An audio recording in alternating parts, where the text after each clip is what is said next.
você bem-vindo ao Você e Eu Podcast. Nós estamos aqui para ajudar casais infelizes a transformarem seu casamento num casamento feliz. Meu nome é Michael, sou host desse podcast, juntamente com a parte mais bonita de Você e a Suzy, que vai apresentar os nossos convidados. E hoje temos o Cleiton e a Jennifer, juntos há quase 18 anos, com um casamento restaurado por Jesus. Antes com uma fé praticamente espírita, hoje somos conservadores e evangélicos. Vivendo um matrimônio alinhado com os princípios bíblicos. Pais de Ezequiel, 7 anos, e Castiel, 6 meses, o famoso bebê alemão. Cleiton é empreendedor na área de automação industrial e Jennifer, profissional de marketing, atualmente dona de casa e criadora de conteúdo. Muito bem-vindos. Muito obrigada. Obrigado. Gente, legal ver vocês aqui. Vai fazer um mês, mais ou menos, de repente veio uma sugestão de Reels no nosso Instagram. Aí tinha esse vídeo do bebê alemão, eu olhei, nossa, parece Pomerode esse casal. Quando eu vi, vocês eram da nossa cidade.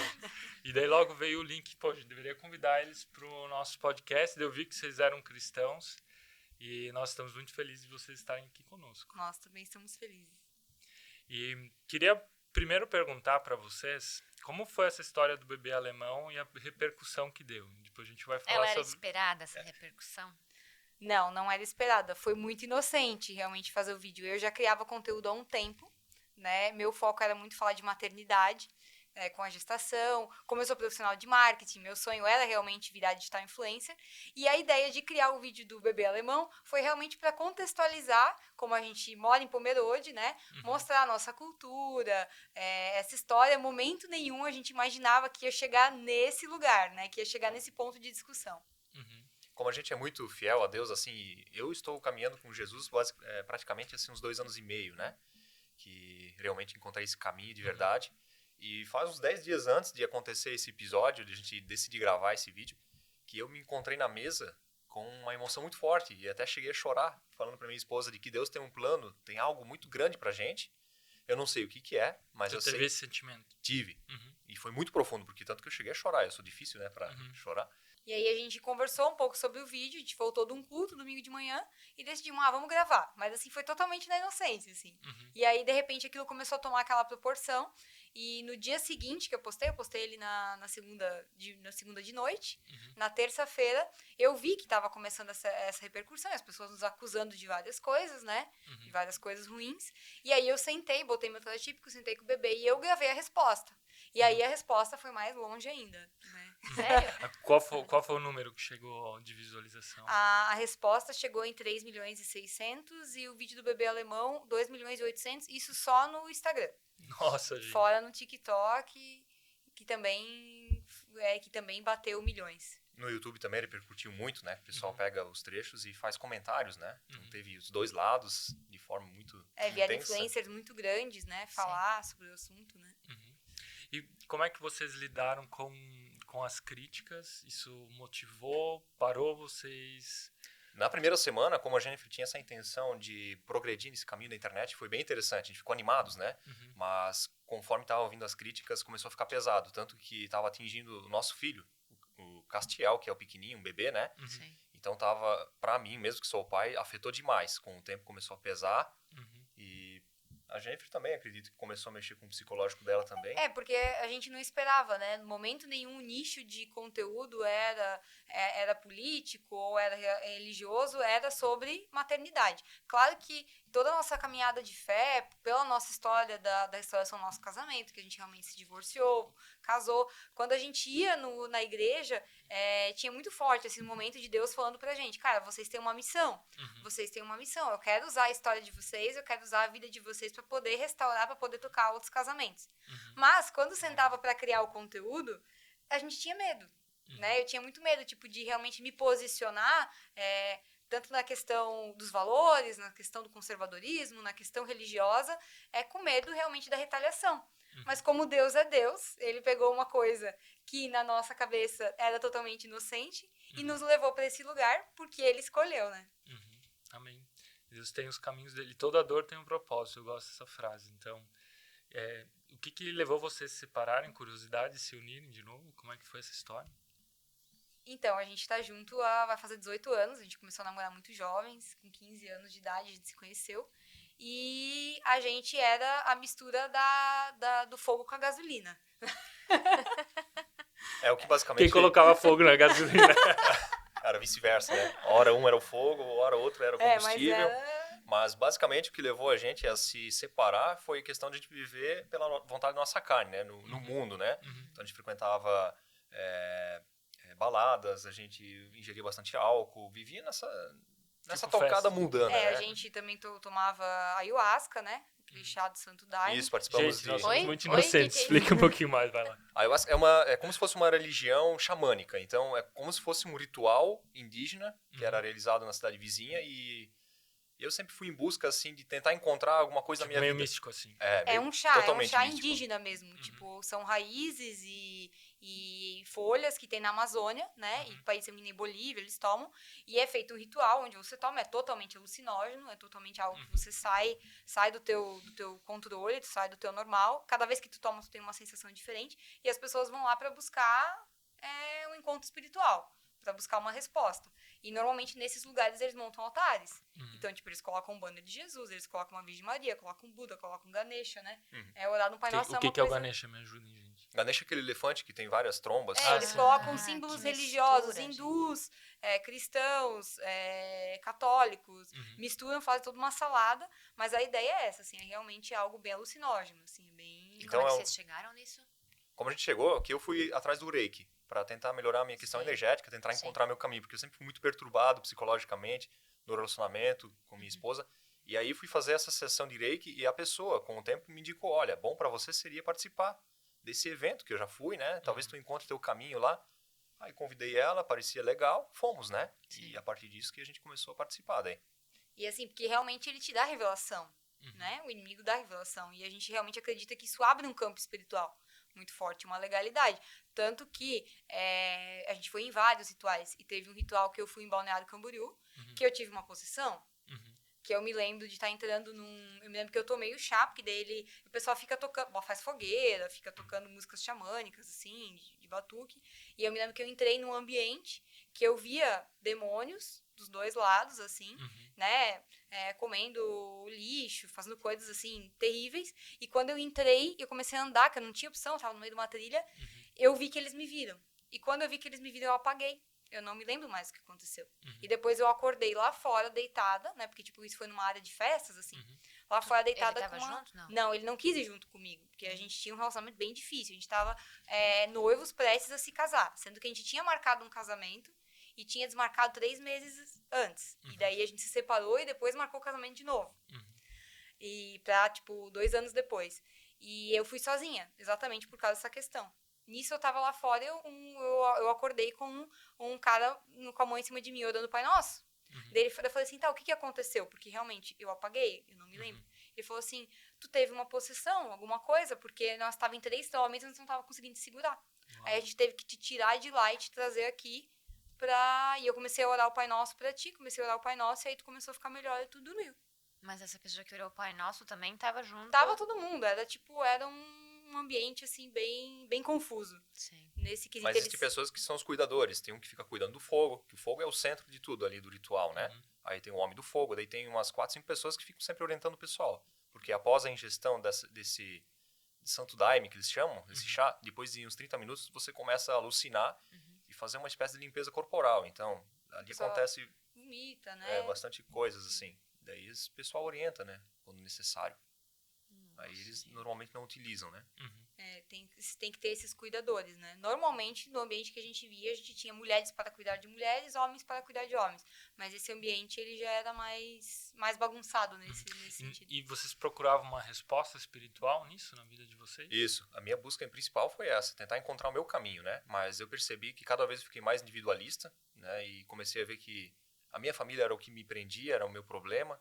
Então, eu vejo que essas pessoas que se dizem muito espiritualizadas hoje em dia é mais ou menos isso, sabe? É quando você começa a ir por esse caminho ali, você começa a se sentir muito egocêntrico e dono da razão, principalmente desse lado, desse mundo místico, assim, sabe?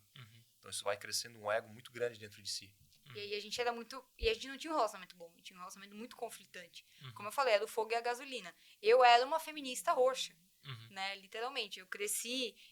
Eu agora vou fazer 33 anos, eu cresci no boom do feminismo no mundo, então tinha muito essa doutrinação nas escolas, na mídia, né, de que era. E ele já era uma pessoa muito pavio curto, uma pessoa muito fechada, que queria ter controle de tudo, né? E ele não conseguia me controlar exatamente, porque eu era totalmente sem controle, né? Batia de frente, né? Batia muito de frente. Então, a gente brigava, discutia muito. A gente era aquele casal treta, sabe? Que vai na festa e sai brigando.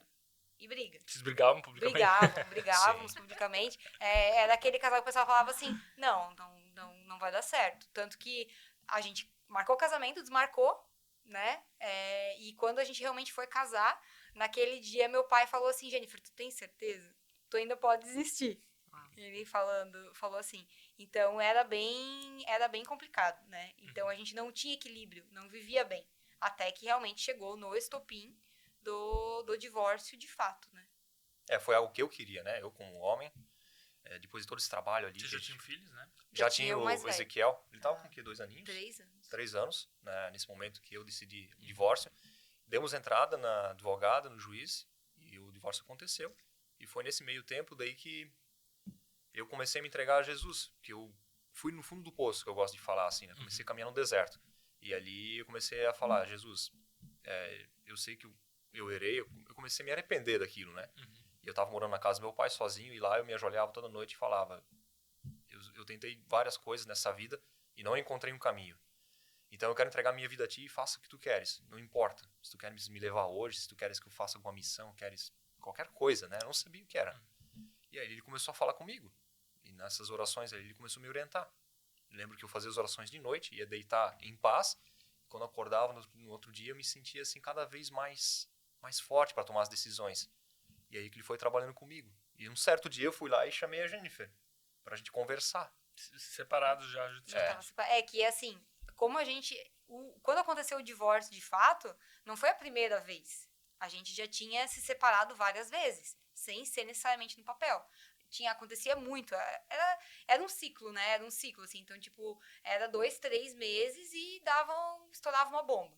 E aí ele ia pra casa do pai dele, aí eu corria na casa dos meus pais, aí mobilizava a família toda, sabe? Então, eu já tinha tido várias vezes, desde que a gente casou, e a gente foi morar sozinho, um ano depois quando o nosso mais velho tinha 1 ano, porque já acontecia isso na casa dos meus pais. A gente morou o primeiro ano na casa dos meus pais. Mas os meus pais faziam intermediação.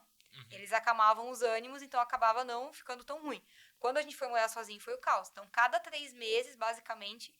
Então, quando chegou no fato, assim, de tipo, agora vamos assinar o papel e vamos se separar, a família falou, cara, agora deu, entende? Agora chega, vocês dois não tem mais condição. Tanto que a gente nem se falava. Tudo acontecia por meio do meu pai. Tipo, ele mandava mensagem pro meu pai mandava pra mim, tipo, era bem nesse nível, bem sério. Só que, quando aconteceu isso, a gente antes já tinha procurado a igreja evangélica, quando tinha tido uma crise bem grande em 2019, mas a gente não conseguia viver aquilo no cerne, sabe?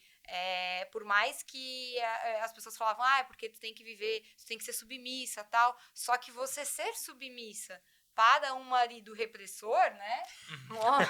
Um homem que não tá ele vai abusar vai abusar. Mas que ele não tá no centro, ele usa isso para te reprimir mais, para te humilhar, né? Tanto que depois eu voltei a trabalhar fora exatamente por causa disso. E aí, o que era o meu esteio de segurança? Era o feminismo. Entendeu? Porque eu tô fazendo o que tá aqui, eu só tô sofrendo mais. Então, eu vou trabalhar, então eu vou ter a minha independência. Então, eu vou voltar para esse lugar, porque aqui... Se empoderar, né? Aqui eu vou me empoderar, porque aqui eu vou ter paz, aqui eu vou ter segurança. Porque aqui eu tô tendo sofrimento, né? Então, mas ainda assim, quando aconteceu depois de tudo isso, e a gente continuava, né? Naquela vibe meio... Então, eu acho que a ayahuasca não tava tão errada assim. Então, será que a igreja... Porque a gente não tava fazendo da forma certa. Mas quando aconteceu mesmo o estopim, eu também corri pra igreja, né? Eu comecei a frequentar daí, no caso, a Poema, que é a igreja que a gente começou a frequentar. Um casal que era padrinha de casamento, nossos, me encaminhou pra um GC de mulheres e tal. E aí eu falava assim, olha, Deus, eu quero ter um marido, eu quero ter um casamento, eu quero ter uma família boa. Se o meu primeiro casamento não deu certo, porque como foi ele que decidiu pelo divórcio, e uma vez eu fui numa psicóloga cristã e ela me falou assim, porque eu tava sofrendo muito, porque apesar de toda a dor, apesar de ser tão difícil, eu não queria me separar. Quem queria era ele. E aí ela olhou pra mim, eu nunca esqueço dessa frase, assim, até hoje. Ela olhou pra mim e falou assim, Jennifer, eu sei que tá doendo. Só que quem vai prestar contas desse divórcio vai ser o Cleiton. Uhum. Quem vai olhar para ele quando chegar na eternidade, Deus vai olhar para ele e vai falar assim, Cleiton, o que tu fez com a mulher e com o filho que eu te dei? Uhum. Ele vai ter que prestar contas. Então, se você se manter firme, ele vai te honrar. E esse era o meu objetivo. Eu quero, então, um marido bom. Eu quero realmente ter um casamento, ter outro filho. Eu quero que alguém ame o meu filho e ter uma família estruturada. Quando esse indivíduo apareceu na minha porta, com 62 quilos, todo destruído, né? Tipo assim, porque tava no fundo do poço, realmente. Eu abri a porta, olhei pra Deus e falei assim, é sério isso? É sério isso? Não foi isso que eu pedi, né? Mas a gente teve essa paciência, eu aceitei. A família não apoiou, né? A volta de vocês? Não. Foi... De tudo que eles acompanharam e viram, né? Que não era nada saudável o nosso relacionamento. Já tinha sido comprovado isso. E eu até entendo a mente deles, né? Mas não tivemos apoio de ninguém. Somente um casal da igreja que acolheu a gente, que tinha uma história também bem profunda, assim, né? E ali a gente viu esperança, né, nessa história deles. E ele falou, Deus pode salvar, se vocês entregar a vida para eles, né? E daí eu vi, cara, se tu passou por isso com a tua esposa, talvez a gente tenha chance também. Uhum. E a partir disso começou a se criar uma luz, daí uma esperança para nós também. E a gente começou daí. E começou a caminhar. Começou a caminhar. Ele voltou para casa. Nisso, o divórcio, realmente, a papelada, porque o tempo, a gente ficou assim mais ou menos uns 3 meses realmente sem se falar. Depois a gente começou a se encontrar, mas a gente se encontrava até escondido, por causa que a família não podia nem imaginar que a gente estava saindo juntos. E depois de 6 meses, vamos dizer que realmente a gente assumiu e ele voltou para casa. Mas o divórcio no civil saiu. Ele estava rolando e ele saiu. Então, foi um processo que a gente teve que aprender muitas coisas. E a primeira delas foi, a nossa família não quer que a gente fique junto. Então, a primeira coisa que a gente tem que levar para a nossa vida é que as tretas do casal ficam aqui. No máximo, a gente vai levar para o casal que estava acompanhando a gente da igreja, que daí era aquela coisa, né? Mandava lá, eu quero matar ele. Eu não aguento mais. Fica a lição, né? A dica. Se você tem problemas... Não leva pros pais, não leva pro sogro, pra sogra. Essa foi uma das maiores falhas nossas, né? Toda vez que acontecia qualquer intriga, eu saía correndo para casa do meu pai ou para casa da minha mãe, que eram divorciados, né? Então, a partir do momento que... Eles já te deram um padrão também. Já. Né? A partir do momento que eles se separam, já fica aquela briga, né? Para ver quem consegue conquistar mais o filho, né? Então, sempre tá de portas abertas, né? Isso é péssimo pro nosso relacionamento. Os pais, hoje em dia, deviam agir como antigamente, né? Tu uniu com a tua esposa, agora não volta mais aqui. Resolve teus problemas lá, né? Mas hoje não, os pais tendem a aceitar de volta, né? Qualquer problema que dá, isso é muito prejudicial. A passar a mão na cabeça e assim, os pais, eles nunca vão ser imparciais. Né? Não, e aí tu chega... Você ama mais o filho do que o genro. Por mais racional, tipo, eles podem... Meus pais são cristãos, têm um casamento ótimo, excelente. São casados, agora vão fazer já 36 anos de casado. É muito bonita a história deles. Mas ainda assim, eles nunca vão ser imparciais. Porque eu sou a filha deles. E eu vou chegar lá, braba, revoltada, eu vou queimar o filho dele. Vai dar a versão dela, né? Eu vou dar a versão dele, onde ele vai ser o vilão e eu vou ser a mocinha vítima do mundo capitalista, tipo, né? Nesse sentido. E não vai ser saudável, porque daí depois você se resolve, você volta pra casa, se resolve, e fica aquele climão com a família. Né? E aí a gente aprendeu isso. E o que fez muita diferença realmente é ter um casal de apoio, é ter a igreja nesse sentido, porque é o casal que realmente vai estar no princípio certo, que vai te ouvir, vai ouvir as tuas lamúrias, a tua reclamação, mas eles até hoje em dia são nossos padrinhos de casamento civil, esse casal. Ela olhava pra mim e falava assim, ela ouvia, deixava eu falar, dava áudio, xingava, ela falava assim, tá bom, Jennifer, agora tu me diz o seguinte, tu quer realmente acabar o teu casamento? Tipo, não quer reatar, não quer restaurar? Porque tu tem essa opção. Ou tu quer ou tu não quer. Se tu não quer, então tá na hora de perdoar, de lutar pra resolver e não lutar pra brigar. Porque você Ela fica te chamava pra brigar. autorresponsabilidade. Sabe, eu atendo casais todo dia, né? Tenho 4, 5 sessões, a maioria online. E a maioria dos casais fazem isso. Quando eles estão lá, eles estão pra falar mal do outro. E às vezes eu deixo, porque... Eles querem comprovar pro Maico que o cônjuge tá errado. Que o outro é o problema. Mas aí quando você chama em você, o que você tá disposto a fazer? Daí a grande maioria do pessoal para e entende que, cara, é a minha parcela de autorresponsabilidade que vai ter um impacto sobre o outro. Se for ver minha leitura da história de vocês, você mudou e teve um impacto também sobre a vida da Jennifer. E você também está no processo de mudança. Com certeza. Esse é o principal, né? Com a ajuda de Deus, você tem que assumir os seus erros, pedir perdão para ele, é realmente enxergar o podre que está dentro de si, né? Porque é aquela frase, ninguém muda ninguém, só você mesmo, né? Então, a partir do momento, junto com Deus, né? Porque a gente é pecaminoso, né? Nossa carne, ela sempre tá errando, tá pensando coisas erradas. E quando você chama Deus para fazer parte da sua vida, aí sim, com ele tu consegue ter forças e conseguir mudar para melhor, né? Foi essa a virada de chave para mim, assumir. Porque a maioria das pessoas é como você falou, né? Elas chegam ali, mas ela faz isso, faz aquilo e me fez aquilo. Chega em uma pessoa mimada, né? Ao invés de chegar, não, eu fui um homem abusivo, não quero mais ser assim, quero ser um homem de verdade perante as vontades do Senhor, né? Aí depois a gente também conheceu a hierarquia real, né, de Deus, né? Que vem primeiro Deus, o homem, a mulher e os filhos, né? Quando a gente começou a entender essa estrutura, aí sim as coisas começaram a mudar e fazer sentido também, e começar a funcionar. E eu consegui entender porque, assim, eu adorava chamar ele pra jogar na cara as coisas que ele tava fazendo, enquanto que ele era ruim, né? Eu dizia assim, não, porque não sei o quê, e aí começava a gritaria e o choro, e aí eu entendi uma coisa, que eu não ia mudar ele. Porque eu tava já, né, quando ele voltou pra casa, foi final de 2021, isso faz 4 anos. Então a gente já tava 14 anos juntos, né? Que em 14 anos eu não mudei ele. E não é pela crítica, tá? Não é pela crítica. Então eu aprendi o quê? Ir lá levar pra Jesus. A levar em oração. E eu aprendi que o meu silêncio constrangia muito mais ele do que a minha gritaria. Então, quando ele começava a ficar muito estressado, ou ele falava alguma coisa que depois ele se arrependia, eu ficava em silêncio. Eu não respondia. Eu ficava quieta. E ele via pela minha cara que eu não tinha gostado. Mas eu não brigava, eu não discutia. Aí eu ia lá e entregava pra Jesus, né? E aí ele vinha e pedia desculpa. Aí a gente sentava numa mesa, tipo, às vezes isso acontecia, você esperava o fogo baixar, porque senão jogava gasolina no fogo e explodia, sentava na mesa e conversava. Olha, eu te desculpo pelo que tu falou, tu me pediu desculpa pelo ato e tal, só que assim, isso me magoou por causa disso, isso me magoou por causa disso, isso não é... E aí a gente tinha uma conversa, né, realmente adulta e civilizada, porque o importante é sentar na mesa para conversar com o foco principal. Qual é o foco principal? Manter a aliança. Resolver o problema. Resolver o problema. Buscar soluções. Manter o casamento firme. O foco é continuar o casamento, não é terminar o casamento. Então você senta para resolver aquilo com todo mundo se abraçar, se desculpar e seguir a vida. Sim. E não pra sair brigando e tacando panela um na cara do outro. Né?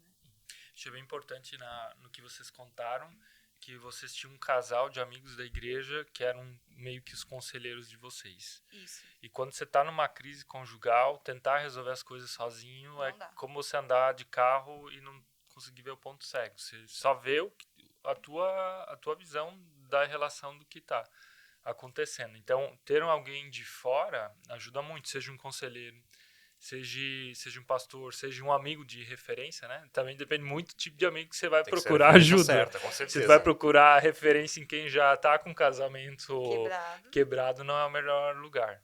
Aqui eu quero aproveitar para você que está nos assistindo aqui.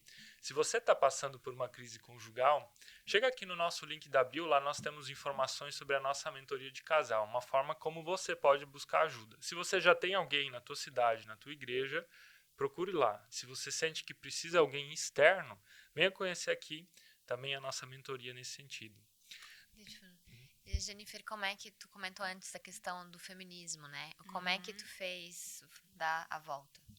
Foi muito difícil, foi um processo bem demorado. Eu acho que eu vou dizer assim que eu realmente me curei disso. Cheguei assim no ponto de dizer, não sou mais feminista, não tenho mais nenhum resquício na minha vida, num culto de mulheres que eu pedi para orarem por mim, isso em 2023.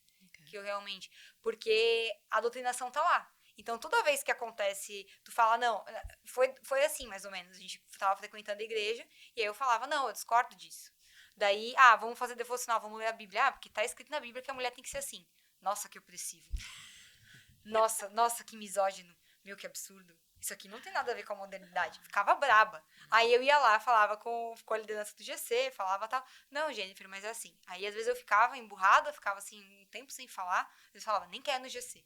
Não quero no culto domingo. GC é grupo de crescimento, né? Que se reúne... É uma célula. É uma célula. Pequenas células. E aí eu ficava até às vezes meio bicuda, assim, mas ficava ali. Aí chegou o momento, e a gente, né, lá sofrendo no processo de restauração. Chegou uma hora que eu falei assim, cara, quer saber? Mas eu fui de mula, assim, de teimosa. Eu vou fazer o que tá aqui, só pra provar que tá errado. Porque ele não mudou em 14 anos. Você é o tipo de pessoa que gosta de desafios? Percebi. Aí eu falei assim, quer ver? Eu vou fazer só pra provar que tá errado. Porque em 14 anos não mudou. E aí começou essas coisas. Eu não vou brigar. Eu vou ficar em silêncio. Eu vou engolir. Beleza. É pra mim orar pra Jesus mudar ele? Tá bom, eu ia lá e orar. Porque fé eu tinha. Mas assim, eu acreditava que aquela sistemática bíblica era ultrapassada. Que aquilo era contexto de época. Não cabe no século XXI, né? Não cabe pra hoje. E aí as coisas começaram a mudar. E eu comecei a ver que, cara, a Bíblia estava certa, eu que estava errada. Mas ainda assim, às vezes, quando tinha uma briguinha, quando tinha uma coisa, vinha esse desejo, esse pensamento de que aquilo estava certo. Até que realmente a gente foi num culto de mulheres, eu pedi para uma pastora orar por mim, eu falei, realmente ora para mim, para realmente sair todo tipo de feminismo de mim, para realmente me limpar disso, porque isso não está sendo saudável, isso não está certo. Tu sentiu essa diferença quando ela tomou essa decisão? Com certeza, né? Porque a gente batia de frente. Eu falava na época que eram 2 machos em casa, né? Então, a partir do momento que eu, como sou um homem, né? Eu tenho o meu sistema nervoso um pouco mais aguçado, naturalmente, né? E ela vinha de igual. Então, a gente não conseguia ter uma conversa harmoniosa, um diálogo. Não tinha. Por isso que a gente brigava tanto. Então, depois do momento que a gente conseguiu entender isso, e ela, como ela falou, no momento que eu chegava um pouco irritado, ela deixava quieto, e eu mesmo conseguia entender daí que, ops, eu tô errado. Passava meia hora e ela, gente, desculpa, eu me passei. Então, assim, nossas brigas que antes duravam 7 dias, elas passaram a durar 1 hora. E com o passar do tempo foi durando 30 minutos. Hoje, em 15 minutos, a gente já briga, resolve e pronto, tá tudo certo. Uhum. Por causa do diálogo. E eu aprendi a me abrir também. Eu era uma pessoa muito fechada, né? Tu não falava os teus sentimentos? Não, totalmente blindado. Eu sempre falo pra pessoas que têm dificuldade de falar dos seus sentimentos, também tinha isso, tá? É que tudo aquilo que você verbaliza, você tem poder e autoridade. Tem. E tudo aquilo que você não verbaliza, tem poder e autoridade sobre você. Tanto é que Deus dá para o primeiro casal autoridade sobre os animais. Ou seja, Sim. ele dá autoridade de dar nome a eles. E Deus não se deixa dar um nome quando Moisés pergunta: quem tu queres que eu diga que eu sou? Ele diz: eu sou o que sou. Ou seja, Deus não se deixa dar essa autoridade, o ser humano tem essa autoridade sobre os animais. E também é assim sobre nossos sentimentos, pecados, comportamentos. Quando eu sei dar nome ao que eu sinto, eu começo a dominar isso, ter poder e autoridade. Quando eu não sei, é aquilo que dá uma confusão de casal. Então tá brigando às vezes com o outro porque você não tá sabendo nomear aquilo que está acontecendo. Essa questão de nomear é muito interessante porque teve um amigo meu, o Rômulo, que ele é pastor da Igreja Luterana, e ele me falou, quando você for pedir perdão, é muito importante... Conhece o Rômulo de Timbó? Schwartz. É claro que eu conheço, Ele olha é- só. ele é nosso Abraço, Rômulo. Meu amigo querido de infância, eu me Sério? criei com ele na roça, lá em São Roque. Não, então, conheço. Vivi Ele melhor. é pastor de Jaraguá do Sul agora. Agora ele voltou para Jaraguá. Sim, Aham. Então ele me falou que quando você for pedir perdão para alguém, sempre dar nomes, né? Especificar. Sendo numa oração, né? Perdão, Senhor, ou para minha esposa, ou para alguma pessoa que eu ofendi, né? Uhum. Mas dizer o porquê do perdão, não só chegar lá. Porque daí é fácil, né? Senhor, Perdoa por tudo. perdão por tudo. Isso. Aí você tem que dar nomes realmente para curar aquilo e trabalhar. Isso fez toda a diferença também no meu entendimento. Na nossa região, do Vale do Itajaí, os mais antigos sempre dizem na hora de se despedir, desculpa por tudo. Não sei se era assim. Tipo, Nem por sabe alguma por que tá coisa. pedindo desculpa daí. Exatamente. Isso não é válido, não tem profundidade nenhuma, né? Não consegue tratar daí. E o que eu percebo é que também, só que assim, tem que ter um cuidado, porque o homem ele tem que falar com a mulher, mas algumas coisas ele tem que se abrir com um outro homem. Exatamente. Algumas coisas não cabe jogar essa carga, porque a gente vivia nesse desequilíbrio, assim, ou ele não falava nada, ou ele vinha como se fosse a mãe dele, que daí ele queria chorar todas as pitangas dele e queria que eu passasse a mãozinha na cabeça. E durante muito tempo eu passei a mão na cabeça dele, até uma hora que eu comecei a falar assim, cara, tu fala pra mim que tu não tá bem, que tu tá sofrendo, mas assim, ó, algumas coisas só vai me trazer fardo. Então só fala pra mim, olha, hoje eu não estou bem. Hoje eu estou triste, hoje eu estou irritado. Vai pro teu quartinho, ora, fala com o líder de GC, com o casal que orienta, mas não traz isso pra mim, porque eu não vou conseguir resolver. Eu posso resolver? Eu posso te ajudar? Ou aquilo que tu tá trazendo pra mim, eu posso te ajudar? Se eu não posso, às vezes é melhor você falar com quem pode te auxiliar nesse sentido, né? Pra não trazer essa carga, né? Até, por exemplo, algo que a gente fala muito é sobre pornografia. Eu tive muitas vezes problema com pornografia. Acho que é importante a esposa ouvir que o marido tem esse problema, dele confessar esse pecado para ela, mas ela não vai ser isso aí que você está falando. Ela não vai ser aquela que vai resolver o problema Não. dele. Ele precisa achar um outro homem, um outro conselheiro, um pastor, mentor, alguém que vá direcionar, orar, ouvir, mas sozinho, ou esperar que a esposa resolva esse problema, não é a esposa que tem essa função dentro de casa. E nem contar, tipo, nossa, hoje eu pisei na bola de novo, hoje eu vi pornografia novamente. Se ele ficar falando isso pra esposa vai ser um veneno, vai fazer E mal. ela não vai querer se afastar dele também Isso. sexualmente e emocionalmente. Exatamente, por isso que é importante ter esse apoio, esse lugar, né? E a pornografia a gente sabe, infelizmente, que é um mal, né? É um mal. É, o mal que tá cada vez crescendo mais, né? Não só com os homens, né? Com mulheres também. Mulheres também, eu Então, consumia pornografia também. telas, né? No geral tá sendo um problema, né? Essas apostas, a pornografia, isso são tudo coisas que geram dopamina barata no nosso cérebro, né? E vão nos afastando da fidelidade com Deus, né? Da nossa espiritualidade. Então, é uma contaminação muito forte hoje em dia. Eu já passei por isso também e sei quanto que isso é prejudicial num relacionamento, né? E a cada nível que você vai se aprofundando, seja em qualquer tipo de vício, né? Isso cada vez vai exigindo mais de ti. Então, tu vai se afastando cada vez mais do que é bom e vai se Que é natural, aproximando do que é ruim, né? Vai crescendo. É uma magnitude muito intensa. Cada vez você vai ter que ir uma escadinha para baixo, né? No começo, a foto, né, da revista já era suficiente. E assim vai indo Então, cada vez o problema do nosso relacionamento, com o passar de todos esses anos, foi a base que a gente não teve, né? Que um pouquinho de cada coisa fez com que deu errado também, né? Desse errado. Agora, quando a gente começou a conhecer Jesus de perto, daí o Espírito Santo parece que ele faz parte de ti. Então, quando tu vai começar a cometer um erro, tua carne começa a pensar num problema de ser um pouco mais explosivo ou de querer olhar uma pornografia, querer fazer qualquer coisa errada, ele começa a sinalizar para ti. Não vai por esse caminho. Não fica em paz, né? Não fica em paz. Então, é isso que eu vivo isso hoje, né? Eu recebo um sinal, assim, quase sonoro. Cara, isso aí não tá certo. Então, o nosso relacionamento, ele só tá aqui hoje, só deu certo porque Deus acompanhou, porque não tem, humanamente, como isso ter dado certo, por tudo que a gente passou, né? Tinha tudo para dar errado, E tudo né? que a gente falou é um resumo, né? De tantos Sim, tantos é um episódios. resumo. Porque eu Nossa. vejo que assim, ó, o pecado, ele não começa... Você não começa... A gente não começou indo lá tomar o chá de ayahuasca, entendeu? Aquilo ali chegou e a gente fazendo aquilo achando que aquilo estava certo. Começa nas coisinhas pequenas.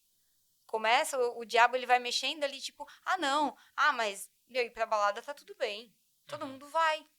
Tu tá ali. Não, mas todo mundo tá bebendo, bebe também. Mas é só uma balinha, não tem problema, vai lá. Sabe Entendeu? o critério que a gente tinha nesse momento? Que se eu não tô matando ninguém, nenhum animal, nenhuma pessoa, eu sou uma pessoa do bem e tá tudo Tudo certo. bem. Você tá se matando. Mas pô, pornografia todo mundo vê. Todo mundo consome. É pra Hoje isso apimentar nosso normal. relacionamento, tá tudo É certo. só pra melhorar, é só... o grupo de homens.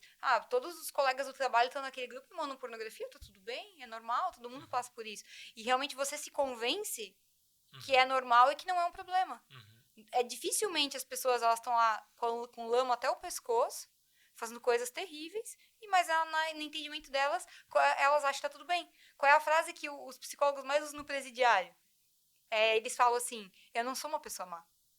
Eu não sou uma pessoa mais boa. Sério? Sério, é sério. Eles, quando o psicólogo vai falar com eles fizeram atrocidades, né? Níveis, assim, de crimes horríveis. Eles falam assim, eu errei, né? Ele, muitas vezes, culpa a vítima, fala que irritou ele, ou que a criança seduziu, nesse nível, assim, né? E ele fala assim, porque assim, Mas eu eu não sou errei, uma mas eu não pessoa sou ruim. uma pessoa má. Mas eu não sou uma pessoa ruim. É isso que eles falam. E o cristianismo nos ensina que primeiro você tem que confessar os teus pecados e reconhecer esse orgulho que está ali para que então Deus possa limpar. Né? E é justamente o oposto disso. Exatamente. Eu sou uma pessoa ruim, né? Não importa se realmente eu melhorei muito do que eu era, mas eu sempre vou ser uma pessoa ruim. Porque o pecado está em mim, né? E a gente viu agora várias partes da história de vocês onde não deu certo, certo? Se vocês fossem hoje dar um conselho para casais que estão vivendo algo parecido com o que vocês estão vivendo, digam 3 coisas que eles não deveriam fazer de jeito nenhum. De ir dormir brigado sem resolver uma situação, primeiro ponto, né? O diálogo ele tem que ser importante. Por menor que seja o problema que tu teve durante o dia, eu acho que tem que ser colocado na mesa, né? Eu tenho meu dia de trabalho, então eu tenho esse costume, já chego em casa e falo, oi amor, tudo bem? Olha, hoje eu não tô legal, aconteceu isso. sabe? Então, me deixa no meu canto, eu dou a real pra ela. E com o diálogo a gente consegue se acertar. E quando você verbaliza, coloca pra fora, realmente o negócio ele começa a trabalhar e começa a se dissolver. Diferente de quando você esconde ou começa a guardar pra si, né? E tu tens algum ponto? Eu acredito que essa coisa de não levar problema do casamento pros pais, de forma Não nenhuma. meter familiar. E nem coleguinha de trabalho. Cortar o cordão umbilical, Nem né? coleguinha de trabalho. Tem que cortar o cordão umbilical, tipo assim, ó. Você vai levar o problema do teu relacionamento pra quem pode te ajudar. E quando a mulher ou o marido é mais apegada à mãe e o pai do que ao marido. Isso é um grave Isso é problema. um grave problema. Que tem filhos que assumem o papel do marido, né? Então, ao invés de ele respeitar o pai dele, ele se opõe ao pai dele, tenta proteger a mãe. Só que assim, a gente tem que só honrar os pais e deixar eles resolver pai e mãe, o problema deles, E né? deixar pai e mãe. Isso, e seguir a nossa vida, né? Isso é um problema hoje que tá comprometendo É que muitas assim, ó, famílias. tem que cortar o cordão umbilical, né? Tem que cortar o cordão umbilical. Tipo, como acontecia muito na nossa casa. O meu pai é um pai muito bom, é um homem muito bom. E aí eu tinha problema com ele. Aí quando eu tinha problema que faltava dinheiro, porque a gente tinha um problema financeiro muito forte, no sentido que a gente não juntava as contas. Vocês dividiam? Era o dinheiro dele e o meu dinheiro. Aí o que acontecia? Eu não estava trabalhando fora. Eu tinha um negócio que eu fazia convite de casamento, fazia pistas ainda faço até hoje. E aí eu tinha, a minha renda era menor, porque eu trabalhava meio período, era um complemento de renda. E ele era vendedor, tinha comissão, ele ganhava muito mais. Eu nem sabia quanto ele ganhava. Eu não tinha acesso ao dinheiro dele. Né? Então, mas aí às vezes quando acontecia alguma coisa, tipo, deu pandemia, eu não conseguia trabalhar porque eu trabalhava com convite. Eu não fui conversar com ele, falar assim, olha amor, a gente não tô conseguindo mais ter essa renda, eu fazia o mercado de casa, não tô conseguindo fazer. Como é que a gente vai resolver isso aqui? Não, eu ligava pro meu pai. Pai, eu tô precisando de dinheiro. Não tô conseguindo aqui, tu consegue me emprestar um valor, tal, consegue me ajudar? Estragou o carro, pai, me ajuda aqui a resolver pra estragar o carro, né? Então, eu não cortava o cordão. E tem muitas mulheres que têm isso. Eu não fico sem ver minha mãe. Cara, casou é deixar pai e mãe. Você respeita, você honra, você visita, mas tu não leva mais pra eles problema financeiro, problema matrimonial, problema com os teus filhos. Isso vocês resolvem em casa. E se vocês precisam de ajuda, tem que ser uma pessoa imparcial. Não pode ser seus familiares. E a outra coisa é essa questão financeira. Dinheiro é do casal. Eu acho que esse é o terceiro ponto, né? O terceiro problema ali. A partir do momento que você divide a conta, que você controla o seu dinheiro, isso começa a crescer. Então, isso aconteceu comigo, né? Passa a amar mais o dinheiro do que ao próprio Deus, né? E eu me perdi nesse caminho. Eu caí em apostas, o famoso day trade, né? Que é a bolsa de valores. E isso só foi crescendo e cada vez eu escondia mais dela porque... Tu fazia isso sem ela saber. Sim. Eu sabia que ela fazia. Ela sabia, mas não sabia Do rombo. da magnitude que estava Entendia. aquilo, né? Então, eu trabalhava em Blumenau na época, era comissionado, ganhava bem. E eu consegui ser desligado. Então, eu recebi todos os recursos ali e acabei pegando e aportando isso. Só que eu mantive tudo em secreto isso aí, né? Então, conforme o negócio ia acontecendo ali... Ele ia se enfiando no buraco, ele negava pra mim, né? Ele falava pra mim que ele tava com um valor muito pequeno, que o dinheiro tava guardado. E isso foi um dos estopins do divórcio mesmo. Porque ele acabou com as nossas economias. Ele no seguro-desemprego em casa, dizendo que ia tentar 3 meses, ver se ia dar certo day trade, senão ele ia procurar um emprego formal. Dizendo que estava mexendo com R$1.500, que o dinheiro montante estava guardado. E quando eu fui descobrir, ele tinha torrado tudo e feito dívida, né? É isso que acontece. Você começa se comprometendo com o valor. Vou pegar aqui R$1.000 e chegou nesse valor aqui, perdeu. Mas não, você acredita que você vai recuperar. Então, eu comecei, perdi R$1.000, coloquei mais 500, porque eu vou recuperar. Perdi os 500 e assim vai. Teve um dia que eu perdi R$9.000. Então, eu sempre fui CLT, isso foi um rombo enorme. E continuei. Só que eu fiquei doido, né? Naquele dia, me massacrei em casa e é triste, sabe? Porque isso mexe com o teu cérebro de uma forma que... Eu sempre fui muito sensato com dinheiro. Sempre fui o mão de vaca, né? Não saía pra jantar, às vezes, pra levar a esposa pra fazer um... E daí você ficou brava, né? Eu fiquei O muito cara me brava. pede R$9.000 e não me leva pra jantar. Isso antecedeu também o momento do divórcio, né? Como eu falei, foram várias coisas que foram somando, né? E uma delas foi a questão financeira, né? E o maior problema dos pais passar a mão na cabeça. Porque os pais dele sabiam que ele tinha gastado tudo. E os pais dele emprestaram dinheiro pra tapar buraco. Porque daí eu falei assim, eu tô trabalhando, tu tem o teu seguro e tal. E tu vai pagar essas coisinhas aqui, porque né, tudo conta separado e tal. E o pai e a mãe dele emprestaram dinheiro pra tapar buraco. Ele tava devendo pros pais. E eu não sabia que ele tinha perdido esse dinheiro. Entendeu? Então, assim, por isso que os pais não podem saber. Porque ainda, às vezes, você vai ter pai e mãe que vai atrapalhar. Que não vai chegar e vai dizer assim, cara, vai lá, conversa com a tua mulher. Se vocês precisam de dinheiro emprestado, beleza, a gente vai emprestar. Mas vem tu com a Jennifer aqui, e aí a gente vai ajudar. Isso é uma coisa que eu percebo, eu já falei pro Michael, que quem tem a fama de gastar é a mulher, certo? Sim. Agora, quando o homem gasta, parece que são umas quantias maiores. Quando é na troca do carro, quando sabe? Então, A gente compra o sapato. Sapato, mas existe bolsa de 20 mil hoje em dia. existe. Eu acho que o mal ele ataca muito mais o homem do que a mulher, né, com intensidade. E quando o homem cai é com força, assim, porque ele quer destruir a unidade familiar, né? E o homem é o cabeça do lar. Se o diabo conseguir invadir ali, mexer nessa estrutura base, todo o resto começa a se desagrupar, começa a perder. É o xadrez. É o xadrez. A dama tá ali organizando a família, a casa, fazendo todo o jogo, mas se perder o rei... Já era. E existe até estatística disso, né? Que diz que quando as mulheres se convertem, cerca de, acho que 30% dos familiares da família se convertem. Tem uma estatística, né? E quando é os homens, quando o pai da família se converte, aí a conversão passa dos 60%, 70%, né? Existe essa estatística. Deixa eu ver se eu acho ela que eu tinha visto esses dias. Aqui achei. Olha só. Quando um homem é impactado por Jesus, 93% das famílias mudam e sua família permanece na mudança. Quando a mulher toma a iniciativa de transformar sua família, o impacto é de 17%. Os filhos motivam a mudança familiar, o impacto é de 3,5%. Só? Olha só. Achei que era mais. Então, por que o homem? Por que sempre vai atacar o homem, entendeu?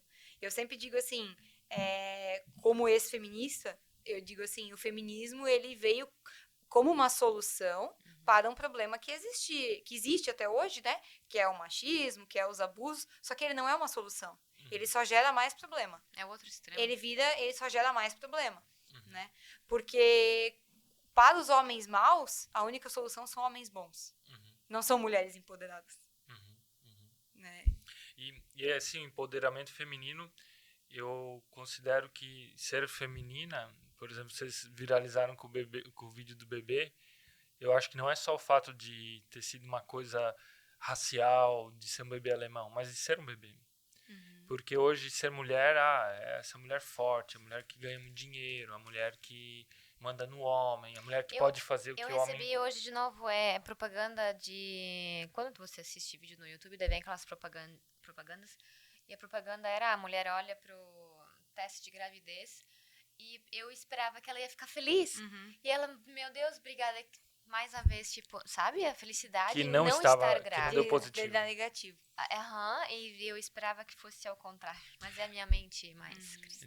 Teve uma vez onde a gente foi convidado para falar num evento também de empreendedorismo e tal.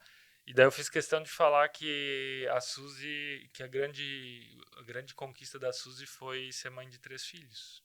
E de parto natural na época. Porque eu acho que é uma das maiores conquistas que uma mulher pode ter. É o empoderamento. Tu teve 2. Um em casa. Um em casa. Olha só. O bebê alemão nasceu em casa. Ele nasceu em casa, sério. Vocês queriam ou ele ia acontecer? Não, a gente... Ela queria, Fez um sempre quarto falou que era o grávida. sonho dela, né? Mas eu sempre rejeitei isso. Falei, não, isso é impossível, né? Porque o hospital tem toda a estrutura ali Eu para também pensava assim.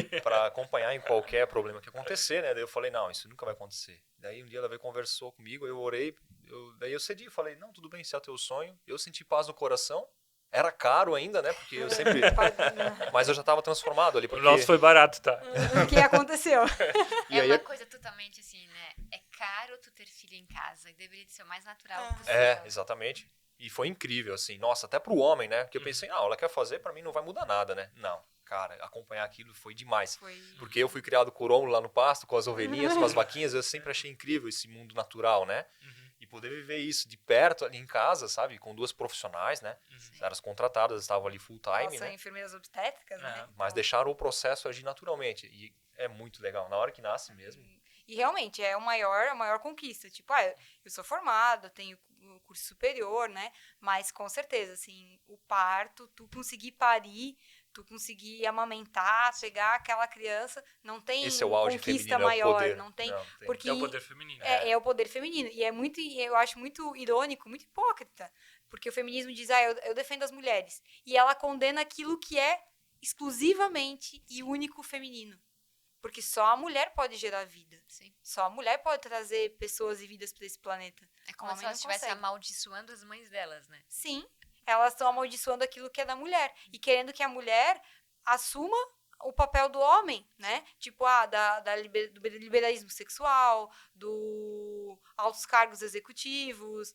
Não que a mulher não possa. Não que ela não possa. Aham. Ela pode, e muitos casais, a mulher precisa trabalhar. Eu Sim. trabalhei fora muitos e muitos anos da minha vida. Eu saí agora, pós minha licença maternidade, porque a gente sentou e entregou para Jesus, porque essa viralização do bebê alemão é um testemunho muito bonito. Assim, apesar de ter sido sofrido, foi muito bonito, porque eu ia voltar para o meu trabalho, eu ia voltar a trabalhar. Eu não estava conseguindo creche pequeno. E o meu mais velho também, ele era para ter aula integral, em Pomerode aula integral, primeiro e segundo ano. E na sexta-feira, a gente ficou sabendo, a aula voltava na terça, que a maioria dos pais decidiu que queria ensino regular. Onde já se viu, tipo, na maioria dos lugares as pessoas se degladeiam para ter aula integral. E lá, no bairro que a gente mora, os pais não quiseram. E eu liguei para ele desesperada, porque eu ainda, tipo, tinha 2 semanas de licença, 1 semana e meia de licença. E falei assim, amor, o que a gente vai fazer? Porque ele é empreendedor, ele abriu um negócio ano passado. Ano passado, quem segurou as pontas de casa foi o meu salário, porque quando abre empresa, tu reinveste, né? Sim. E eu falei, amor, o que a gente vai fazer? O Castiel tava na fila número 58 na espera, Da na creche. faltando 1 semana para ela voltar, e o Ezequiel, ao invés de ter o turno integral durante o dia inteiro, ia ter só meio período. Aí eu, com toda a paz do mundo, respondi para ela, sai do teu trabalho, eu fico com as crianças em casa. Ah, mas o teu negócio, fica em paz, vai dar tudo certo. E daí passou o quê? 7, 8 dias? Não passou 7, 8 dias. Isso foi na sexta-feira. Aí, sexta-feira, ele tinha feito aniversário na quarta-feira, de 33 anos. E eu falei pra ele, olha, como presente de aniversário, eu conversei com a minha mãe e tal. Eu falei, vamos tirar uma diária num hotel só pra nós dois. Porque, sabe, filho pequeno, da criançada. Não, Parabéns, ó. Conselho pra você que está nos assistindo, mesmo com filho pequeno, vá com teu marido, tua esposa, passe um tempo só com ele, se conecte. É É importantíssimo. muito importante. E aí a gente tirou pegou sexta-feira à tarde, foi e voltou sábado de manhã. E aí isso eu fiquei sabendo, tipo, sexta de manhã, antes da gente viajar, que ele não ia ter aula. E aí ele falou assim, não, Jennifer, nós vamos dar um jeito, né? Ou tu sai do teu emprego, ou tu tenta ver se eles aceitam home office, mas a gente vai dar um jeito. A gente vai dar um jeito nesse quesito. A gente foi viajar super tranquilo, podia ter estragado a nossa viagem, vamos dizer assim, né? Porque veio um problema.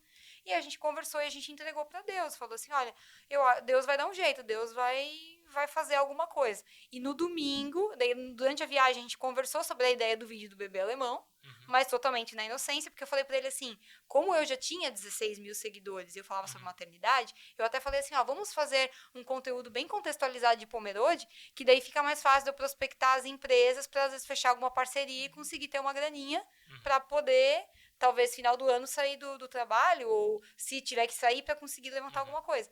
E essa foi a ideia. A gente foi no culto domingo de manhã, gravou o vídeo voltando do culto, postou na segunda e aí aconteceu tudo o que aconteceu.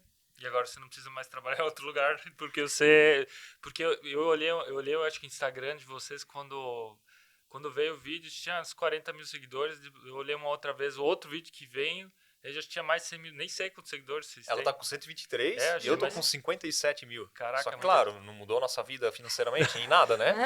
Você tem que explorar melhor os Agora seguidores de a gente- vocês. é, Tentar né? fazer uma limonada de tudo isso, né? Ou Porque a gente faz sabe mais um filho alemão. estão pedindo, muita gente. Mas aí foi isso que aconteceu. E aí, sim, Deus realmente deu o sinal, né? E falou. E aí foi muito bom, porque daí eu voltei, eu fui conversar na empresa, eu falei, olha, eu não consigo trabalhar presencial, vou ter que ser home. Eu vou ter que fazer home. Eu não consigo vir, porque não tem creche, não tem. E aí a empresa, por bem, também porque já tinham colocado outra pessoa no meu lugar, acabou optando por me desligar. Então, no final, até Deus cuidou disso, assim, né? Pra mim, 2 anos de empresa, receber meus direitos, tudo certinho.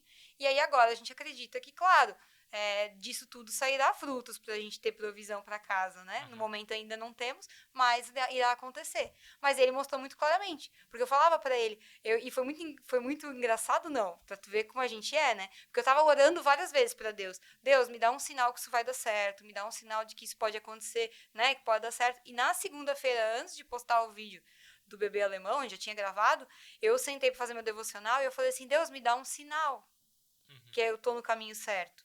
Me dá uma viralização, me dá alguma coisa, me dá algum sinal. Cuidado que você ora em casa. Né? Eu podia assim, ou que alguma empresa venha falar, me dá algum sinal. E aí aconteceu. E tipo, daí da viralização que começou a acontecer ali na terça-feira, porque foi postado na segunda, 15 dias depois eu bati 100 mil seguidores. Daí eu falei, Deus, tu não brinca em serviço, né? É fora de série esse nosso Deus. Isso é uma coisa que também eu sempre fui muito pragmático e sempre tentei fazer dinheiro a todo custo, né?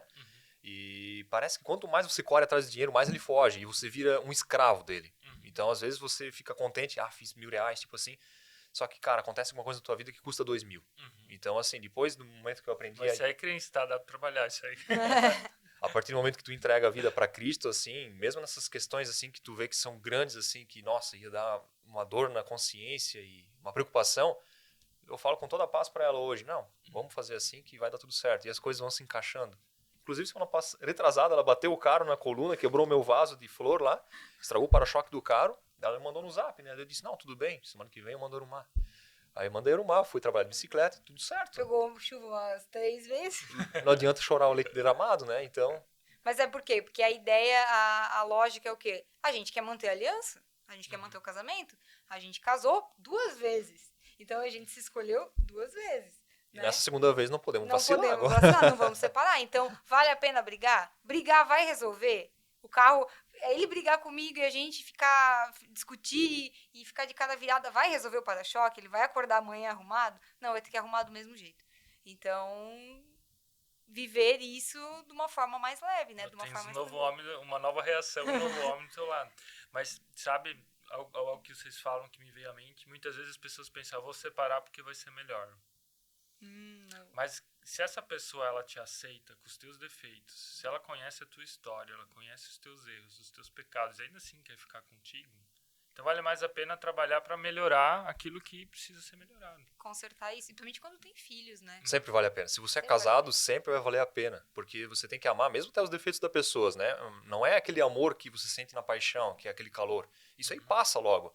Mas é uma decisão, né? Então, é que nem o amor de Cristo por nós. Ele ama independente de como a gente age, né? Mesmo com pecados e tudo mais.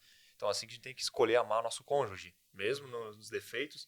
Só que, claro, cada um tem que fazer sua parte também, né? Assumir, ter bastante diálogo. E tu aceitar dar a tua melhor parte. Porque me deixa muito triste esforçar, e a gente percebe que é assim, ó.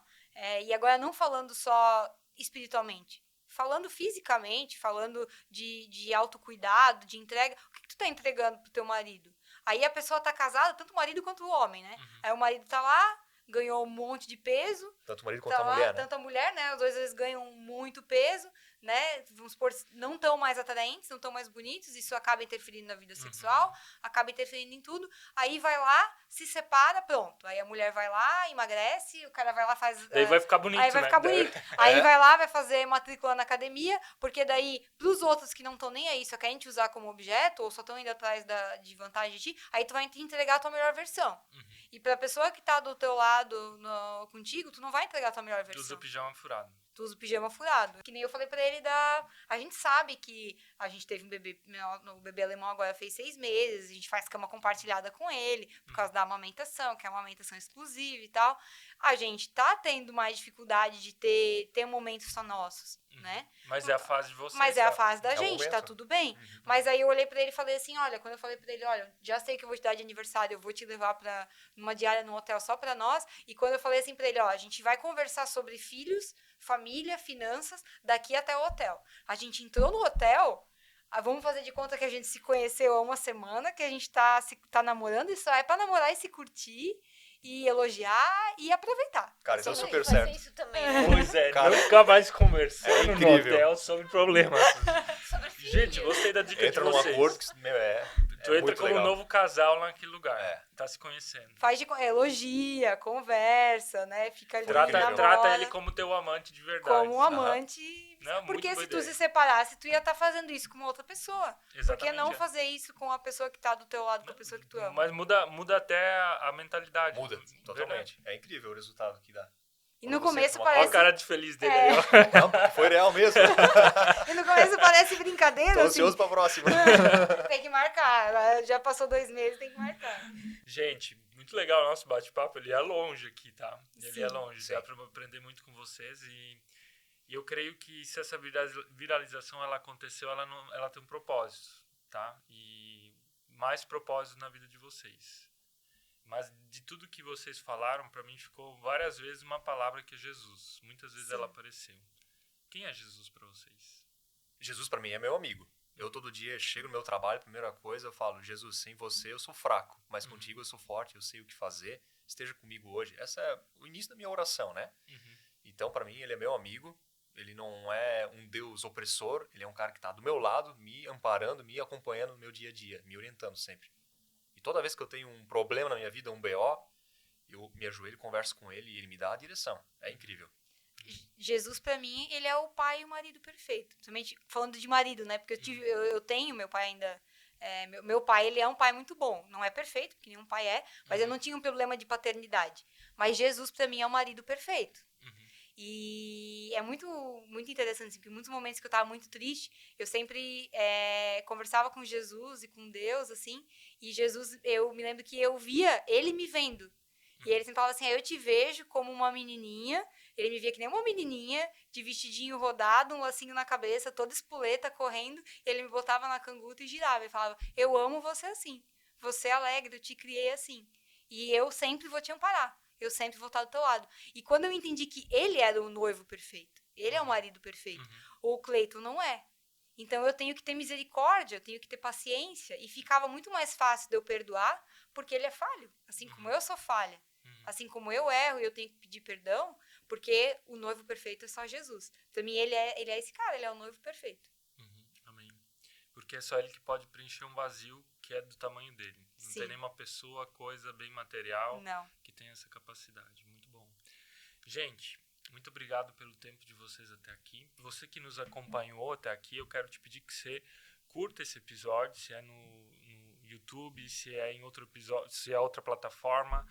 Interaja com esse episódio, compartilhe ele, faça esse episódio chegar em quem precisa chegar, joga em grupo de WhatsApp, que eu acredito que o que a gente aprendeu hoje aqui com o Cleiton e a Jennifer pode salvar muitos casamentos. Não fique com isso só para você, não retenha esse conteúdo só para você, mas abençoe a vida de outras pessoas.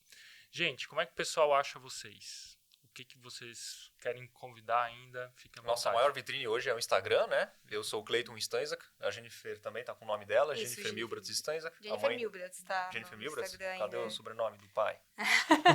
É até engraçado essa questão do sobrenome, né? Porque no Sim. primeiro casamento eu não peguei o sobrenome Não aceitou, dele. é. Porque eu era muito feminista pra isso, eu não ia ser posse de macho, né? Eu falei assim, eu não sou posse de homem pra ter teu sobrenome. Agora já tá desceu a lacriane aqui. E aí no segundo casamento eu fiz questão, né? Eu fiz questão pra honrar ele, né? Então hoje ainda uso, como eu já tinha o Instagram antes, só Jennifer Milbrats, mas lá tá Jennifer Milbrats Stanzak, que é o sobrenome lá que você encontra a gente, né? E a nossa batalha é essa, realmente, pra restaurar esses casamentos, pra contar a nossa história, porque se Deus salvou o nosso casamento, ele pode salvar qualquer um. Amém. Exatamente. Amém. Amém. Suzy, onde é que o pessoal nos encontra? No @nafim.atelier e o Maico. No maico.borgert e o Você e Eu no canal.você e Eu. Gente, muito obrigado. Deus abençoe vocês. Nós agradecemos, Nós Deus abençoe. agradecemos, Deus abençoe.